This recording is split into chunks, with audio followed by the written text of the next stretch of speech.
Our hero Yan Hao lives in an apocalyptic world, a catastrophe caused by an ancient sealing. During an archaeological excavation, a mysterious relic is discovered. It activates the ancient seal and unleashes doom upon the world in the form of a red mist. Whoever comes into contact with this mist either dies or mutates into aberrant beasts. Other living creatures also transform into terrifying monsters that hunt humans and destroy everything in their path. The military tries to control the situation by bombing these monsters. Meanwhile, Hao stands among the creatures, searching desperately for his sister, Xiaojue. His hands, now transformed into claws, slice and pierce the monsters around him. His stance is half human, half monster, yet when he spots a doll, his humanity pulls him back. Clutching it, he shouts again for his sister. This all starts 3 days ago, when Hao is traveling with his family as the mysterious red mist first appears. Officials warn people to stay calm, remain at home, and avoid unnecessary outings. Soon after, military officers order them to move their car. His father scoffs at the sight of the military surrounding them. If the red mist were just a natural disaster, there would be no need for such forces. Looking outside, Hao also wonders about this strange mist that causes such immense chaos everywhere. Suddenly, an explosion erupts outside, shaking their car violently. He immediately checks on his parents in the front seats. Both are badly injured, and his father's leg is trapped. Suddenly, they hear a horrifying sound. When they look up, they cannot believe their eyes as a huge monster is hunting humans in the distance. His father orders them to get out of the car. Hao and his sister rush outside, but their parents remain stuck, as Hao cannot open the front door. His mother urges him to escape with his sister, leaving them behind. Hao refuses, determined to save them, but then the monster approaches. His sister trembles with fear while his parents desperately plead for him to take her and run. The next moment, the monster closes in, leaving Hao no choice. He grabs his sister and drags her away, abandoning their parents to their fate. On their way, they see animals transformed into monsters and humans dying everywhere. They cannot understand what is happening. At last, they find a quiet corner and hide from the creatures. When the last one passes, they exhale in relief. Suddenly, she starts feeling sick. Hao looks into a mirror and notices red cracks spreading across their faces, which is the effect of inhaling the red mist. Quickly, he wets a cloth and presses it over her mouth and nose to reduce the impact. But in the next moment, he himself feels sick. A strange red energy surges from within him, and his body burns with unbearable heat, as if something inside him is trying to break free. Xiaozhu grows alarmed, but Hao forces himself to console her, even as his hands tremble uncontrollably. She is terrified by his condition, but they have no time to dwell on it. A monster suddenly appears before them. They immediately run outside from a supermarket, only to find another creature waiting there. The beast lunges after them, and soon more monsters close in from all sides. Surrounded by countless abominations, Hao looks around and wonders if this is their last day alive. With no other choice, he drags his sister inside the supermarket while more beasts lurk outside. He quickly finds a wooden stick and tries to fight one of the creatures with it, but the beast bites it off and throws our boy off balance. Just as the monster is about to take a nibble, an arrow pierces its eye, saving him. Hao looks back in shock. His sister is holding a bow. The wounded beast now turns toward her, and Hao shouts for her to run. She darts in another direction, but his body, already weakened by the red mist, begins to falter. Xiaozhu stumbles and falls, and the beast looms over her, ready to strike. In that instant, Hao's power awakens. The wall he is leaning against cracks under his grip as he rips the rod free from it. Roaring with fury, he smashes into the monster, slamming the wall against it and driving the rod through its body. Xiaogui rushes to him, concerned as she pleads for him to be all right. Her voice pulls him back from the haze of rage. In that moment, he remembers the final words of his parents, their desperate plea for him to protect his sister. The realization grounds him, forcing clarity into his mind. When she asks about his well-being, he cuts himself short as he notices a monster behind her. He immediately pulls her out of the way to save her, then grabs a rod and strikes the creature down. He tells his sister firmly to hide while he deals with the monsters. She hesitates, worried about him, but he reasons that he has a plan to lure the creatures away, especially since a larger one already has its eyes on them. She doesn't want him to go, afraid he might lose control again. He consoles her, assuring her it won't happen, and asks her to hide and wait until he returns. She makes him promise that he will come back safely, and he gives her that promise. Now burning with red energy, he concludes 2 things. First, that his power awakened by absorbing the red mist's energy, and second, that it grows stronger by hunting aberrant beasts. His gaze locks onto the massive monster radiating a powerful aura. He believes that after defeating it, he will become strong enough to protect his sister. Ready to kill, he prepares for the fight, but then he notices the countless other beasts surrounding him. Determined, he charges the nearest monster, striking with all his might. In the chaos, one of them bites into his shoulder. Snarling in pain, he slices it apart with his energy as his hands morph into claws. His dark self takes over, and he feels a grim satisfaction with this newfound power to slaughter them all. Then comes the sound of a helicopter. followed by the roar of a nearby monster, which jolts him back to awareness. Glancing at his clawed hands, he has no idea what is happening to him. The military begins firing missiles, and at the same time, his sister rushes out to check on him. He immediately warns her to stay inside. Suddenly, a massive explosion erupts. Hao loses consciousness. The rescue team arrives and searches for survivors. When they see Hao, they notice the infection spreading through him and decide to leave him behind. Instead, they take Xiaozhu with them. 6 months pass since the incident, and Hao is still haunted by the memory of his sister. He fears that she may have been killed by the monsters or the blast. At that time, he looks at his hands. He feels relief that he has not lost control of his power again. He searches for Xiaozhu in every refugee camp but never finds her. Left with no choice, he joins a patrol unit and becomes a low-level soldier. The military is his only way to gather information about his sister, and being part of it grants him the freedom to move between different areas in his search. Now he stands at the Chishi City border outpost. He nervously apologizes to his captain, Jia Jin, for his tardiness. His seniors, however, are not pleased with his late arrival for his shift, and one of them delivers a hard kick. He is warned not to cause any trouble, as VIPs will be arriving soon. He climbs up to a high post that overlooks the mysterious Crimson Spire, which has sprouted from nowhere, along with red mist. Survivors have no choice but to live far from these spires and the mist if they want to survive. Staring at the spire, he wonders if the beast he seeks to confront is inside. Meanwhile, Jia complains that the patrol unit is merely for show, since the special response unit does most of the work. Yet even with their power, they struggle against this disaster. His companion reminds him that they are still talking about the special response unit, who are known to be undefeated as they crush aberrant beasts. At that moment, Hao despises the stench of the red mist, which triggers bloodlust in living creatures and makes them lose control. Suddenly, he notices the mist beginning to shift. He corrects himself immediately. It looks like someone might be charging through it. Just then, a soldier points toward the red mist, calling out to Captain Jia, as the red mist appears to be rushing directly toward them. Suddenly, they see soldiers from the special response unit rushing toward them, shouting for everyone to fall back. With the red mist surging forward, monsters also charge in their direction.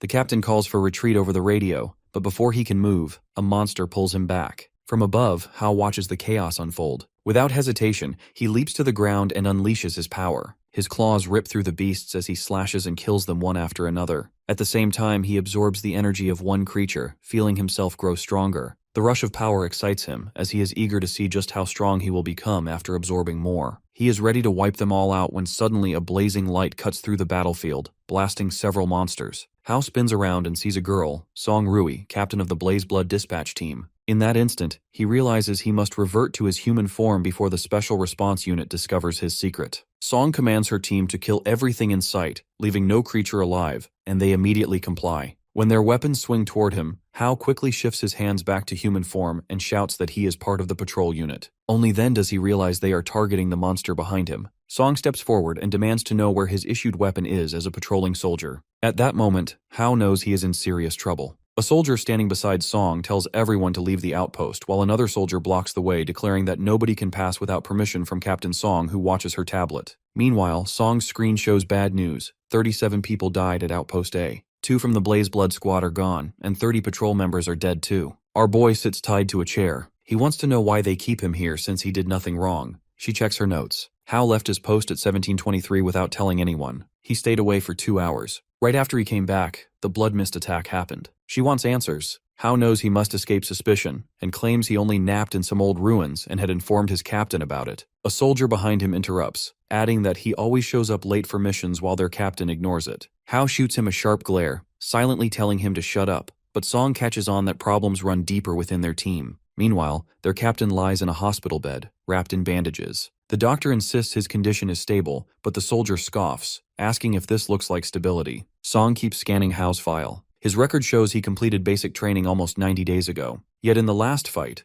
where even the special forces lost 2 men, he lived. He explains that fear of death drives him. Back in school, he ran track, and his legs carried him faster than most. When the red mist rolled in, instinct made him run first. She challenges him to be terrified of dying and join the army, so he must have another reason. Our dude stays quiet at that. He reflects about his real mission. For 6 months, he searches for his sister. During this time, he kills small monster beasts and takes their power. Now he can change into a beast and back to human form. He avoids people and checks every broken building in town for his sister. She lists his problems. Scared soldier, leaves his post, hides things from his commanders. She asks if he knows what happens to soldiers like this. She moves close and whispers her curiosity about his hands. Hao starts sweating that maybe she knows his secret. She asks why he lies and what he really wants. Just then, the ground shakes. Hao knows this feeling. He throws down the chair and runs because realizing that many aberrant beasts are coming. She cannot believe he runs away right in front of her. She throws him down hard and asks if he thinks she is weak. The soldier points out that the ground cracks around them. They need to move now. Next moment, the ground breaks apart and they all fall down into darkness. They land deep underground, the air thick with dust. Song calls for lights, trying to piece together where they have fallen.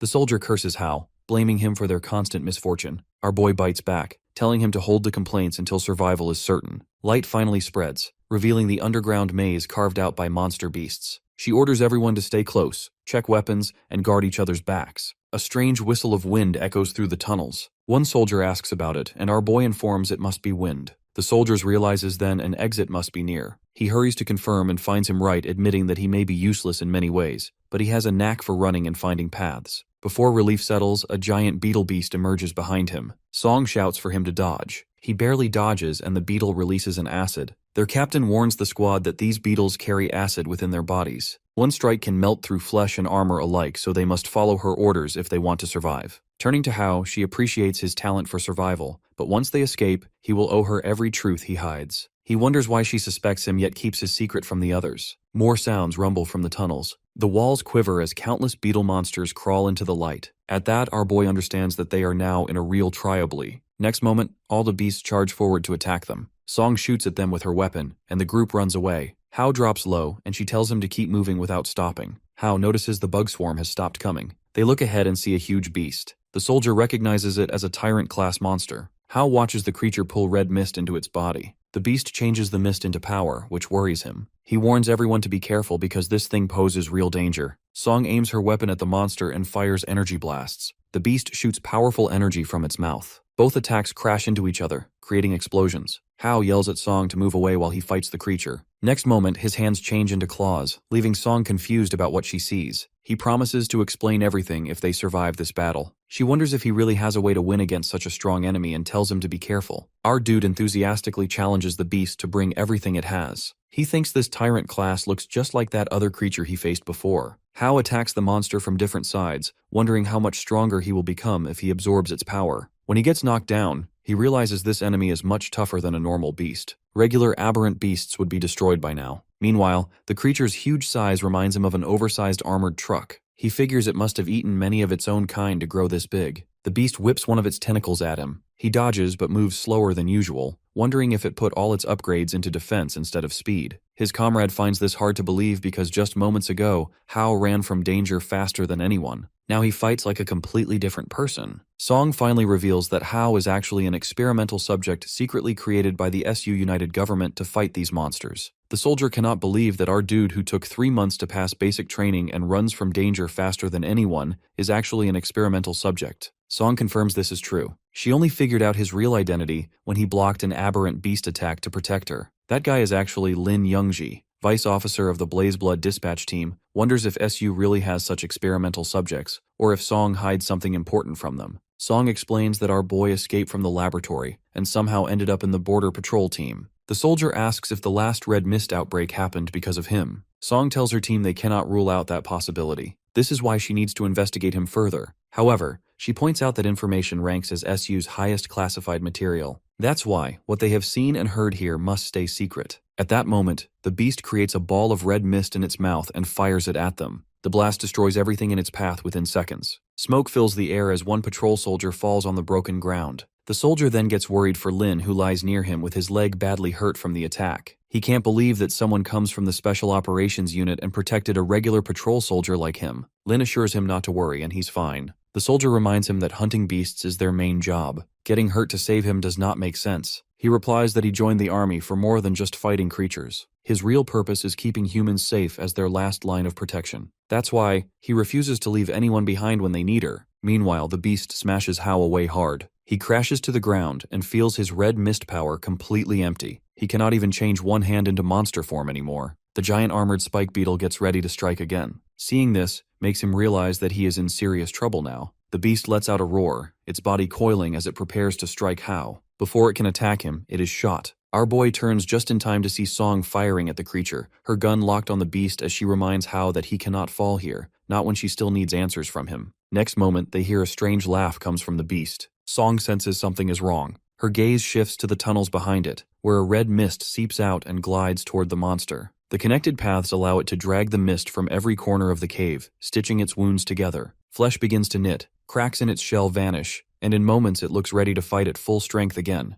The realization strikes her that it was this very beast that had caused the red mist surge at the outpost before. She urges Hao to escape before it is too late, but he refuses with determination. He believes they must kill it today, claiming that the same mist fueling the creature also gives him strength. The monster's inability to move freely makes this the only chance to finish it. Song warns him of the price of failure, but he brushes it aside, certain that death has chased him enough times to no longer scare him. She finally yields, admitting they have just one attempt to end this. She steadies her weapon, vowing to break through its shell while Hao must strike directly at its brain. Together they unleash their assault. Song's blast tears through the hardened armor, and Hao leaps onto the exposed body, stomping down with all his force, demanding its end. Acid sprays wildly as the beast splits apart. For a moment, silence follows. Song wonders if the fight is over, but a violent explosion suddenly hurls Hao backward. She rushes toward him, checking if he still breathes. As she reaches him, there is a photo tucked in his pocket, which she checks. Meanwhile, his conscience drifts elsewhere. In his grasp lies the beast's core, and as it sinks deeper into his hand, his thoughts scatter. Confusion clouds his sense of self. Where he is, who stands in front of him, everything feels unreal. His body no longer answers him,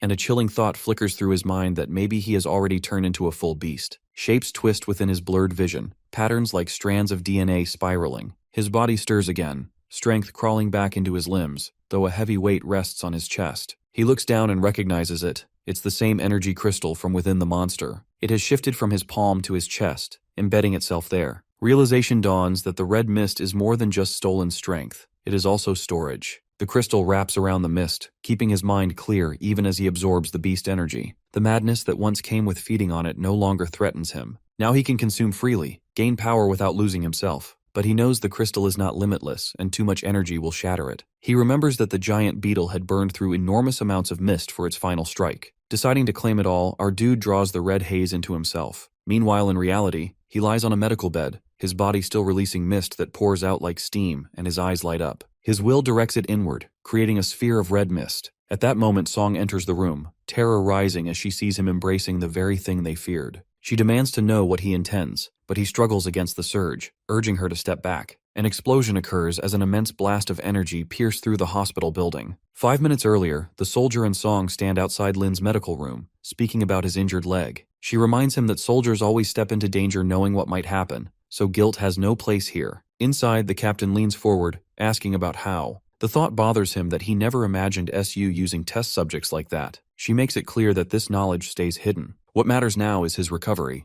Papers have already been sent to transfer him into the supply department, where his life will be easier. Lin refuses to stay silent and plans to report everything directly to her father, Song Jian, leaving the chief to decide how to handle the mess. Before he can push further, she strips his officer rank, blocks his calls, and locks him in this room until she chooses otherwise. She and the patrol soldier leave together, searching for Hao. She asks the soldier where he rests, and the answer points them to room 314. At the door, she places the guard on watch duty, warning that nobody enters without her command. Inside, her steps freeze. Hao is shaping red mist in his hands, the sight chilling her. Fear strikes when the mist lashes out, nearly hitting her before she twists aside. The surge shoots through the guard outside, ripping a hole in the hospital walls and racing away into the distance. Lin stares in his room through the window, wondering if an abandoned building has just been destroyed, his thoughts drifting toward Hao and how Song is trying to keep his identity secret. The soldier groans at his luck, cursing danger for always finding him. He admits he just wants to live through this. At that moment, Song confronts Hao, asking if this matches the beetle's power earlier. What puzzles her is how he bends beast abilities to his will, without twisting into their shapes. She warns that he will soon face questions he cannot dodge. Later, on the hospital rooftop, they stand apart, and she demands to know if he can take Monster Core and mimic their tricks.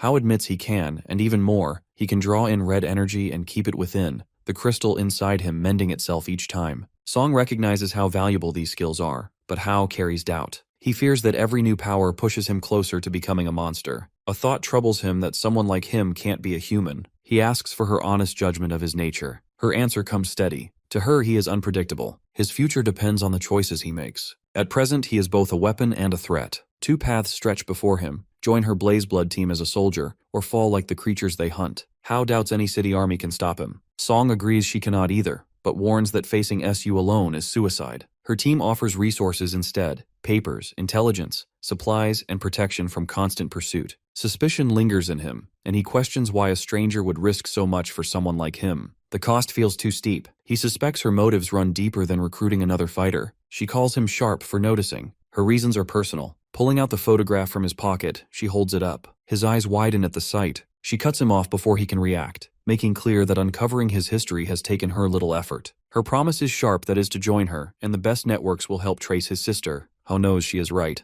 Searching alone leads nowhere, while her authority and army papers can open locked doors. He accepts, though not without a price. If she needs him badly, then his reward must reflect it. His old savings have been drained chasing his sister's shadow. She responds by granting him backup fighter status with elite pay and extra benefits. Papers are waiting for him at the patrol office, and he is ordered to sign them without delay. Hao agrees, leaving her behind to cover the hospital damages caused by his outburst, but she warns him that the cost will be covered by his salary. When he left, she thinks about another burden, that is to find a way to save her uncle. Deep inside, her instincts tell her that our dude carries the secret to turning beast people back into humans. Hao then walks into the Redstone City Patrol building with the soldier. The soldier mentions his new posts in the Special Response Unit and points out how both the captain and Vice Officer Lin hold Hao in high regard. Even though he works in logistics now, he believes they can support each other from here on. He remembers this soldier who was happened to be his comrade, but he never even learned his name properly. The soldier quickly points to the Captain Jia, who might be discharged from the hospital. When Hao turns, he notices the whole defense crew gathered around Jia. One of them steps forward and brings up an old incident where Jia once struck him over some woman. Now the man mocks him, saying Jia crawls around begging for favors from the city defense squad.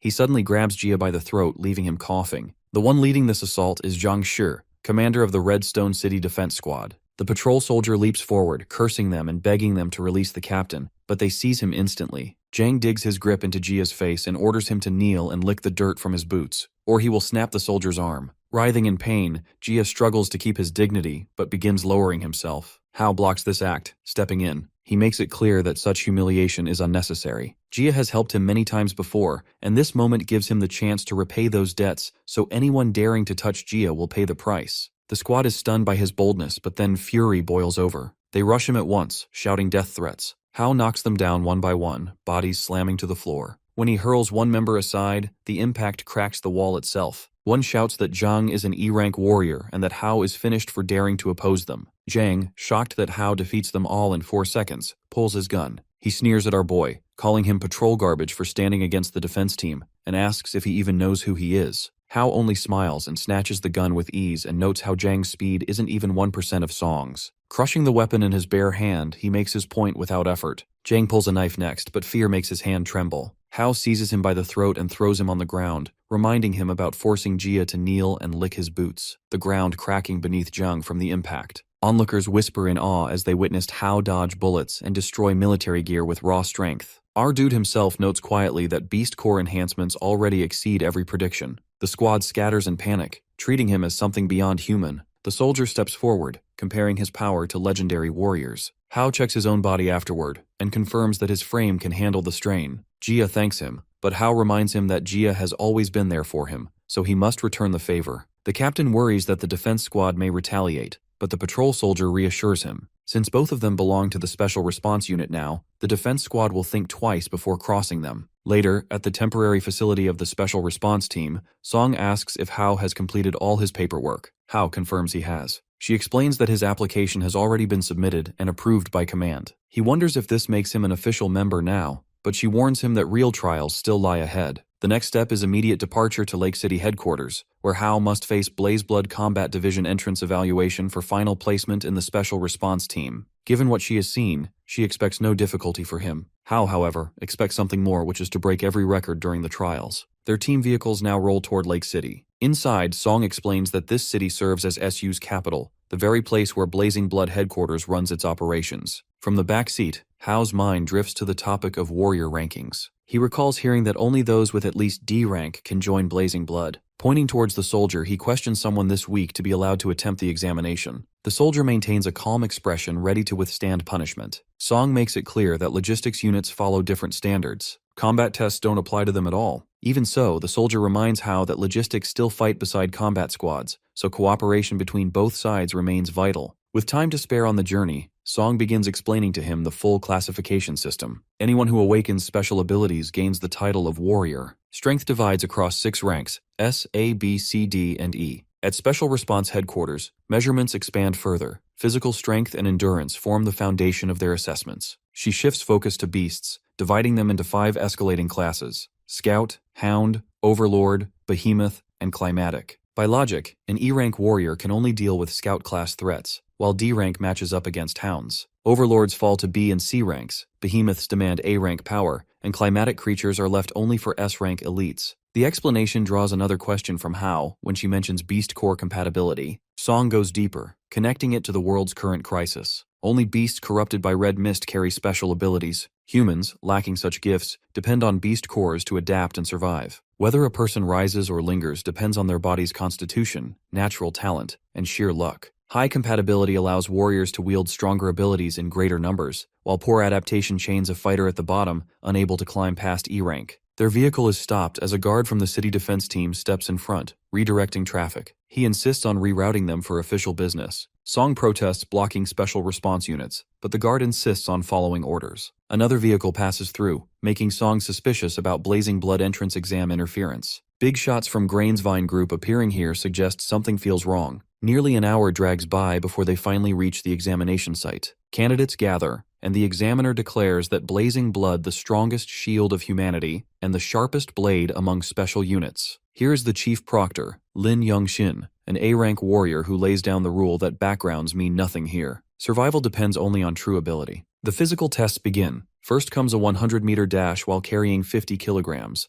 Dumbbells enhanced with electromagnetic force to strain every muscle. Candidates rush forward, groaning under the burden. Our boy stuns everyone. He lifts a 500-kilogram weight with one hand as though it were nothing. He then breezes through the striking power test, hitting the machine so hard that its measurement device breaks beyond limit. 10 minutes later, he reports to Yongshin that all challenges are done. His final score is 198 points. Whispers come immediately as the past candidates barely reached 140 and accusations of cheating rise from the ranks. One man steps forward who is Zhang Jin. He casts doubt on Hao's performance. Yongshin cuts him down firmly, pointing out that he personally supervised the trial under full video surveillance and wonders if Zhang Jin is accusing him of favoritism. Zhang Jin pulls back, claiming it was only curiosity. He then passes Hao with a grin, remarking on their shared roots in Redstone City. Our boy wonders what he wants, but with an evil smile he brushes it off as a simple hometown greeting, while thinking of it as a revenge. This is Jiangshu's younger brother, carrying a grudge or his brother's insult and biding his time. Hao reflects on him being from his hometown,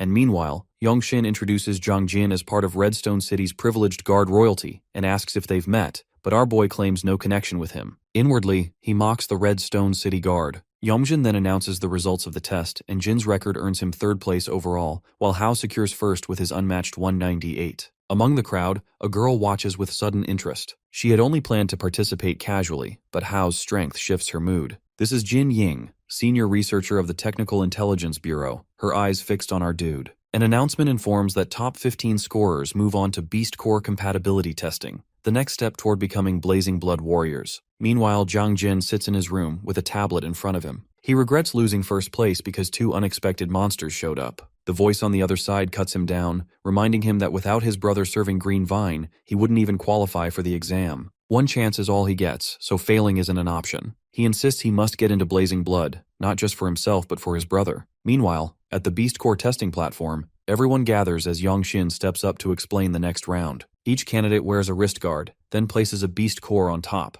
The device checks their compatibility. Less than 40% means instant failure. Yongshin gives a short rundown for those who don't understand. Only Hound-class beasts and stronger ones produce beast cores. The stronger the beast, the higher the core's quality. Embedding these into beast weapons lets warriors use abilities like the creatures themselves. He explains that compatibility is different for everyone. It depends on natural talent and whether a person matches the core's attributes. The wrist guard used here is the most basic beast weapon. It won't give powers, only measures compatibility. Real squad members get better cores and equipment later. The test begins. The first candidate shows up as D rank with only 39% compatibility. He screams, annoyed that he ranked 5th in fitness, but struggles more here than in real fights. The next candidate cheers when his result comes back, D rank with 56%. That's enough to pass and join immediately. Then Zhang Jin steps forward, eyes glowing with excitement. He places the beast core, demanding it to activate. The result flashes, D-rank warrior, 60% compatibility. Everyone is shocked in the crowd as the previous best was 56%. He stands tall, smug, dismissing everyone else as weak. To him, he's already the strongest here. Our boy watches quietly when Jin Ying appears at his side. She asks about his Akashi City origins, curious how someone like him slipped past her notice. As a top brain from the Technical Intelligence Bureau, nothing usually escapes her. His presence feels tied to the strange red mist surges back home. He brushes it off with confusion, acting like he doesn't know what she means. She accepts the excuse, but her eyes shine with interest. He asks if she can give him information. She agrees, but only if he beats her test score. Her turn comes next. She walks up confidently while people whisper doubts. Jang Jin laughs at her, calling her nothing but a show-off. She ignores him, places the core, and waits. The display flashes. D-rank warrior, 78% compatibility. The crowd goes stunned. Shock spreads as whispers rise, doubting the machine is broken. Jin Ying smiles, claiming that she has smashed records. Jang Jin seethes, realizing both how and this woman could ruin his climb. Finally, it's our boy's turn. He acknowledges her strength and thinks maybe her knowledge really is worth something. If he wants clues about his sister, he needs to stand above them all. Song once guessed his baseline was C rank. The beast core in front of him is the same black quality he has absorbed before. Curiosity builds as he wonders what his true compatibility will be. He sets the core onto the wrist guard. The screen flashes, C rank warrior. This time everyone's jaws drop as this level usually belongs only to squad leaders. Then, the system glitches with error messages flickering. Crowds murmur nervously, unsure what's going on. Hao watches awkwardly and suddenly the display clears and reveals the result 0%. Jang Jin is the first one to mock him, reminding him that he is the loser even the beast core rejected. He looks at his beast core, which is emanating red energy. Watching it, he understands that it happens because his body is automatically consuming the core energy. Jin Ying steps forward to check the machine, because she doesn't believe anyone can have a 0% capability rate. The worst possible is 1%. She is excited to see this new record and prepares to inform her father. Meanwhile, Jang Jin accuses our boy of stealing the beast core. Hearing this, Lin asks him to show his wrist guard and beast core. Looking at the wrist guard, they find the beast core missing, which raises the question of where it is. Our poor boy has no idea how to tackle this situation and shows his obliviousness. He realizes he must come up with a reasonable excuse. Otherwise, the truth will make him their test subject. So he comes up with a strategy that he will pretend that his bestialization is an ability assessed by the beast core. So the next moment everyone, especially his nemesis, is shocked to see his hand turning into that of a beast. Lin becomes alert, and Jin Ying grows excited to see whether it is true bestialization. Jang Jin wonders whether our boy is infected, but Lin meanwhile is thinking to come up with a strategy to deal with him. Jin Ying cautiously calls out to him. When he answers back, Lin is taken aback that he is still himself. Hao quickly comes up with an excuse, while saying that it is just an ability that somehow drilled itself into him. Jin Ying is quite happy to see that he has a transformation ability. Lin is relieved to see that he can recover after the transformation, which is a miracle in itself. Our boy turns to this bubbly woman and asks about her real identity, since she seems to know so much. With enthusiasm, she answers that she knows everything. Lin explains about Jin Ying, who is a senior researcher at the Technical Intelligence Bureau, and also a blazing blood candidate. She is the daughter of Jinan Cheng, the one in charge of the entire research and development department. She grows cross with Lin for ruining her mysterious aura. Lin then asks our boy to hand over the beast core, to which he replies that he doesn't really have one. He shows the wrist guard and explains that the beast core has actually drilled itself into his body. Hearing this, Zhang Jin is ready to report the secret to the Green Vine people, which would turn our boy into their test subject. To verify his claim, the researchers decide to run tests to see how a core could drill into a person's body. He is taken to the radiology room, and when they check his X-ray, they conclude that the beast core has indeed been absorbed into his body and cannot be removed. The researchers then turn to their director, Jin, for further instructions. Intrigued, Jin comments that Hao must be hiding some secrets. At that moment, Lin enters the lab with Song Lian, a chief general staff officer from the Special Response Unit, and asks about our boy's background. Instead of answering, Jin asks Lian whether they still refuse to accept anyone with less than a 40% compatibility rate. Lian tells him to come to the point. Jin starts to explain that he developed the testing equipment with Green Vine, which makes him certain that the compatibility rate cannot be 0. His daughter, dying of suspense, desperately urges him to come to the point. Finally, Jin reveals that Hao's compatibility rate is unprecedented, so high that the machine itself cannot chart it. In other words, it is more than 100%. Then Lian seriously asks Lin to follow him. At that moment, our boy directs his focus to his beast core, which is turning from black to red because of the absorption of his recent beast core. He remembers how, after absorbing the beast core of the bug beast, a crystal core awakened inside his body,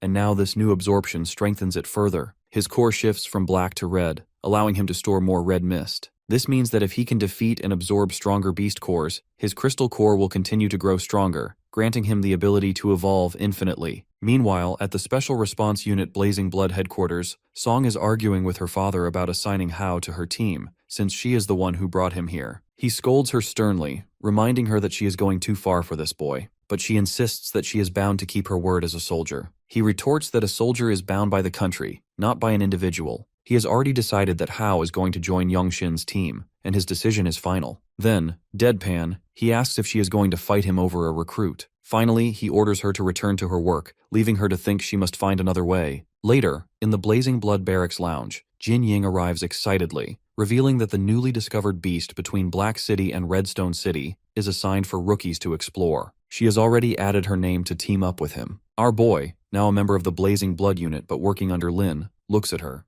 Lin explains that their task is only to investigate and assess the threat level in that place, warning them to stay alert. Even though the beasts are low level, they can evolve under the influence of the red mist. Jin Ying, smug, adds that data collection is something she happens to be an expert in. On their way to the nest, Ying informs her comrades that, overall, beast nests are classified into 4 levels of threat: low, medium, high, and extremely high, with some subcategories like medium-high. They are heading to a hive whose structure looks simple from the outside, but whose internal passages are complex and deadlier. Such a nest usually holds a massive swarm of stinger bees, made up of large numbers of worker bees and smaller soldier bees. Our boy raises a question. If a hornet's nest can be handled by one person, why do they need 3 cars full of people? She answers that iron bees are not honeybees. At that moment, a patrol soldier points out that he spots something in front of them. They are shocked to see a massive scout-class iron bee. The patrol soldier tells them to hold their ground as he turns the car. Ying notices the bees attacking with stingers that could damage their car. Our boy, ready to take action, thinks this is the perfect opportunity to test his new skill. With that, he melts the car door and steps outside. He asks his companions to go somewhere safe until he comes back to them. The soldier is shocked to see our boy using the car door as a weapon. Ying quickly explains that it's his transformation ability, which allows him to transform other objects with himself. Excited, she begins analyzing and immediately records this new finding that Hao can transform objects into weapons. Meanwhile, our guy is fighting with the iron bees when one of them shoots something green toward him. When the green acid burns a hole in his weapon, he realizes that it is an even stronger component than the stingers. Now he needs to figure out the source of the attack. He immediately warns his comrades about an unknown enemy hiding nearby and tells them to take cover. The soldier and Ying dive behind a rock. Another soldier moves forward, discovering that the iron bees are afraid of fire, but Ying warns him not to go ahead. In the next moment, the green substance shoots at the soldier, and he burns instantly. While fending off the bees, our guy asks Ying about the source of the green acid. She replies from her data that it must be coming from a hound-class queen bee, since its tail stinger contains venom that can corrode armor below C rank. She is shocked herself to realize the nest holds a hound-class beast, which completely contradicts the earlier report claiming the area had only low-level beasts. He then tells them to handle the small honeybees while he takes on the queen bee.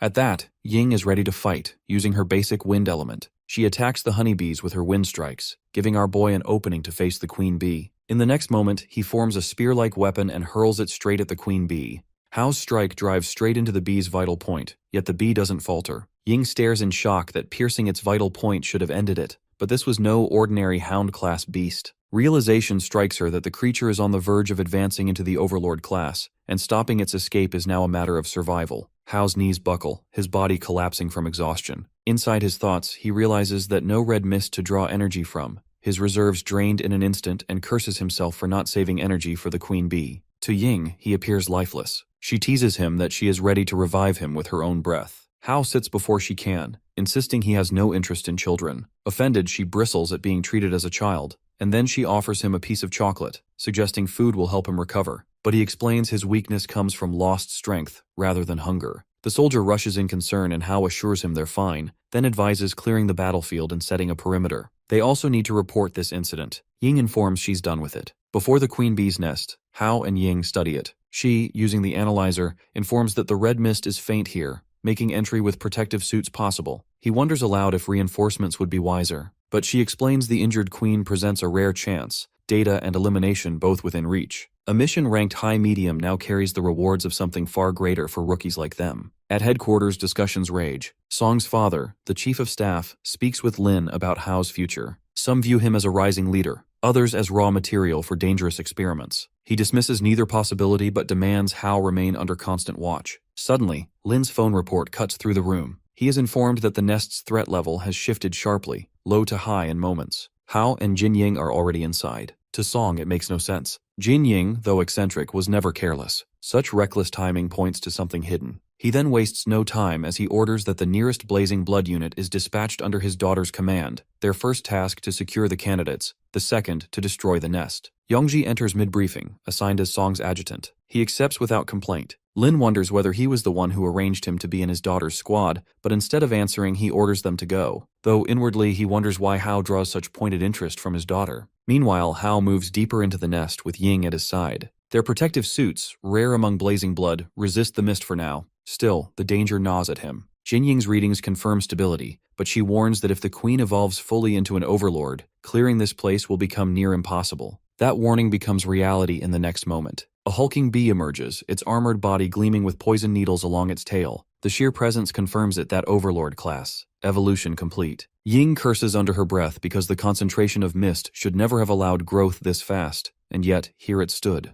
Not only this, the scout bees swarming behind it show signs of unnatural enhancement too. Her analyzer reveals that red mist levels had long crossed safety thresholds. However, the device never sounded the alarm. Sabotage. The protective suits too, tampered with, now falter under the rising mist. It clearly indicates that someone inside Blazing Blood betrayed them, which she immediately informs to our boy. Just then the red mist rushes toward them and our dude pulls her with him as they sprint for retreat. He almost laughs at the bitter irony that minutes ago he starved for energy. Now it threatens to consume him whole. Survival first, he thinks. Only by protecting her can he fight with focus. He guides her into a hidden rock, safe enough for the moment. Reinforcements must be called, but until then, he alone must hold the swarm at bay. She promises to transmit the nest's data to headquarters. Before slipping away, she warns him to come back at any cost or face the consequences. He assures her to be back with a smile. Ahead, the queen rises with her army, a storm of wings and venomous stingers filling the air. He remembers his sister determined to protect every loved one of him, as he is confident that he is strong enough to do it. He calls them to attack with full determination.